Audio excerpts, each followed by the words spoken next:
In the properties of photons experiment, we will show the wave nature and particle nature of the photon. We will learn how to demonstrate the wave nature and particle nature of photons and how to measure the related parameters such as the wavelength. In the first part of this experiment, we will show the wave nature of photons with microsync interferometer.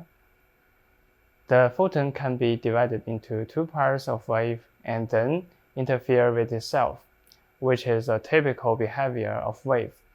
To show the wave nature of photons, we connect one of the output arm of the source directly to the detector of QUCR here as the reference, and then connect the other arm of the source to the microsync interferometer with this to the microsync interferometer, and then the input light will be divided into two parts from the beam splitter and then go through different parts this way, and then arrive at the output fiber.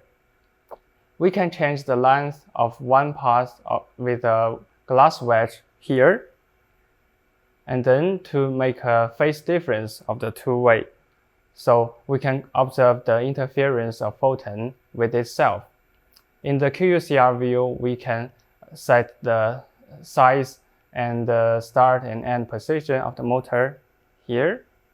We can set the position and the target position and the step size and the integration time here, and to get a faster speed or high quality results.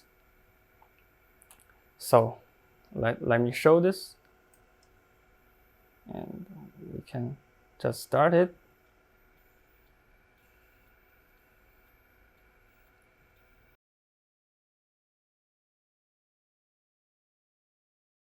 Okay, we can stop now. So we can get the interference pattern from the microsync interferometer. This shows the photon can interfere with itself, which is the embodiment of wave. We can calculate the wavelength and the coherence length from the distance between the two peaks and the length of the interference pattern. This.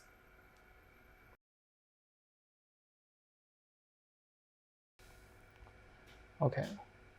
A fiber-based beam splitter is used to show the particle nature of photons.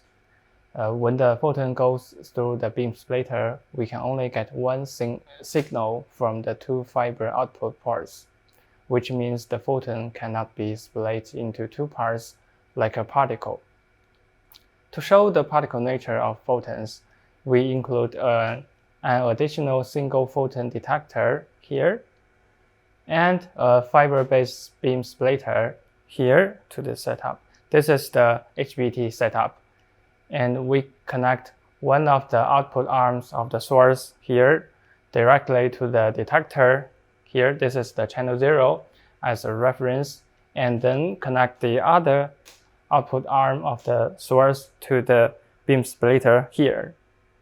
And then we connect the two output of the beam splitter to the detector, and this is the channel 1, this is the channel 2. And then we can observe the counts of each channel here. And the coincidence counts of channel 0, 1, 2 here, 0, 1, 2 is much smaller than that of channel 0, 1 and 0, 2 here, the green and purple. And so this shows that the photon cannot be divided into two parts. From the beam splitter, we can get the counts of each channel and the coincidence counts between them. The coincidence counts 0, 1 and 0, 2 are similar here, which means that the photons are equally distributed among the two arms.